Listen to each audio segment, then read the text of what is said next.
Hello and welcome to Kettle and Bones, where we make really delicious, really healthy food. And you can too. I love the recipe we're making today, not just for its flavors and textures, though it is cheesy, creamy, crunchy, and delicious, what's not to love? But I love it for its straightforward simplicity. It's quick and easy to make, but it tastes like you quit your job and moved to France to study cauliflower. Yes, that's right. We'll be taking a humble head of cauliflower and turning it into something that just might become your new favorite thing.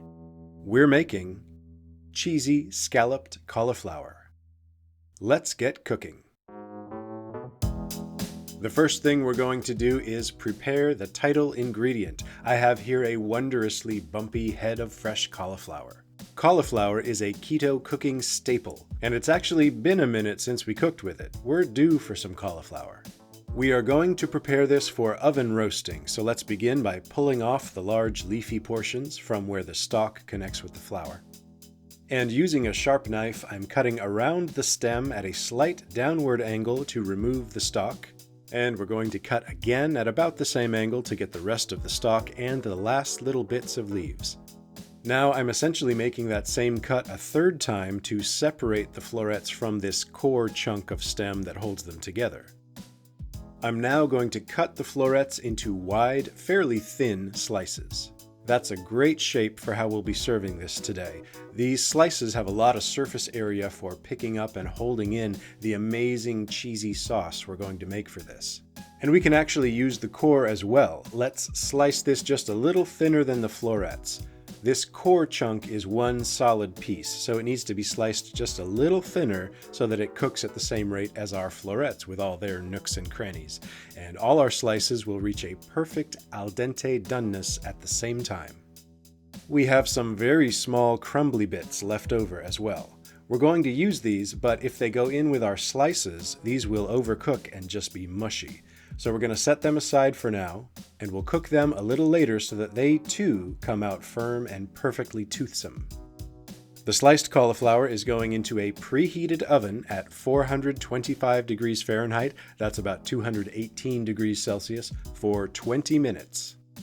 That takes care of the scalloped cauliflower part of the recipe. Now it's time to work on the cheesy quality of the dish. Our rich, delicious cheese sauce will begin in a pan over medium heat, starting with bacon. Of course, bacon. We'll be using nice, crispy bacon as a topping at the very end, and we'll also be building our cheese sauce on all the incredible bacon flavors that will be left in this pan. Get this good and crispy, no floppy bacon today. And these are going to rest and drain on a paper towel so they stay crispy. Now our cheese sauce begins kind of like the pan sauces that we've made in the past. We're starting by sautéing one finely chopped shallot. Shallots, of course, famous for their mild and subtle onion flavor. I'm now also adding in those small cauliflower chunks. They'll cook just right in here without overcooking to the point of mushiness. There is some pretty spectacular fond stuck to the bottom of the pan from the bacon, so we definitely want to get that in the sauce. For a pan sauce, we typically deglaze with vinegar or stock. Today, let's use some brine from a jar of our easy pickled jalapenos. Just enough to cover the bottom of the pan will do. If you don't have pickled jalapenos, but you wish you did, check out Kettle and Bones Series 1, Episode 1 to learn how. They are super quick and easy to make. The brine is garlicky, salty, vinegary, and of course, jalapeno-y. It's great for a cheese sauce. If for some reason, though, you don't want to use jalapeno brine, a medium to light vinegar, maybe white wine vinegar or cider vinegar, would be tasty too.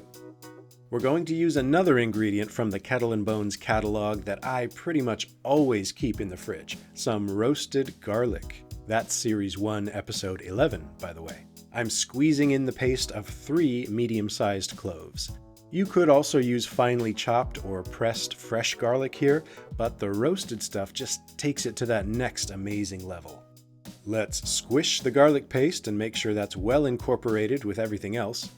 Then let's add in half a package of cream cheese, that's 4 ounces or about 113 grams. Let's season this with some cayenne pepper and some paprika, and give that a quick mix. Next, we're pouring in some heavy cream. Again, just about enough to at least partially cover the contents of the pan.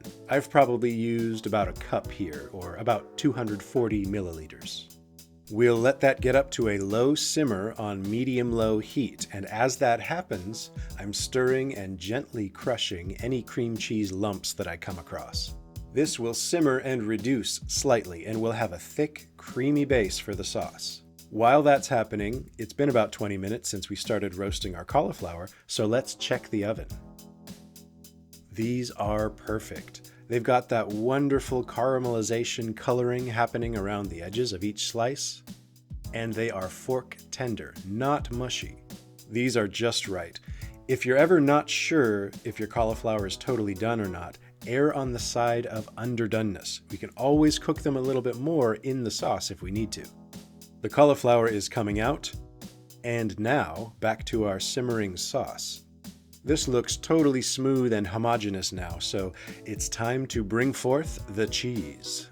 There really isn't one single right way to make a cheese sauce like this, but today I'm using a mixture of mostly sharp cheddar cheese, but also a little young gouda, famously creamy and smooth when it's melted, and some chevre, goat cheese. Chevre melts very smoothly as well, great for a sauce, and it's going to add its own unique, sharp, bitey, almost tangy cheese flavor.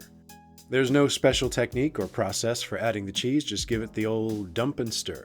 There's the dump, and the stir. Nailed it. This is just one out of a limitless selection of possible cheese blends. Pepper jack, extra sharp white cheddar, maybe a smoked gouda or an herbed chevre. Those are just a few examples of how you could subtly change up the flavors, if you want to. As soon as the cheese is fully melted and incorporated, in goes the perfectly roasted cauliflower. I'm on low heat now, by the way. This doesn't need to cook anymore, it just needs to stay hot so the cheese doesn't congeal strangely. Cauliflower is a perfect vegetable for this purpose. The bumps and ridges, nooks and crannies give our rich, thick cheese sauce tons of surfaces to cling onto, and that makes every bite of this cheesy and delicious. Broccoli is another good veggie for this too, for many of the same reasons. Broccoli cheddar, that's a classic flavor combination. Now let's plate this up. A couple spoonfuls of fully cheesed cauliflower. And a good rule of thumb for plating and garnishing food nicely is to include some of the ingredients that it's made of. So let's sprinkle on a bit of that paprika for color. And this is just begging for some green, so let's use a combination of finely chopped parsley leaves and fresh spinach.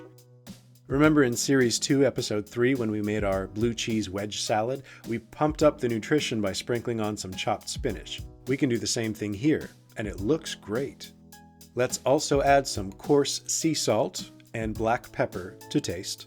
These enhance the flavors, of course, and they add a little bit of texture and crunch to this otherwise mostly smooth and creamy dish. We used the pickled jalapeno brine to season the cheese sauce, so it's only fitting that a few jalapeno rounds should go on the plate as well.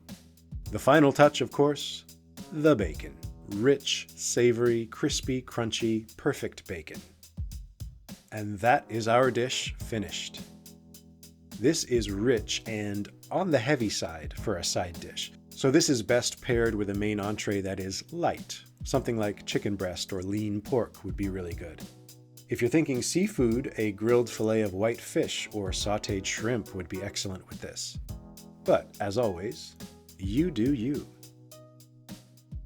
Stay with Kettle and Bones for many, many more simple yet breathtakingly delicious recipes, all designed to help make your low-carb or keto journey just a little bit tastier.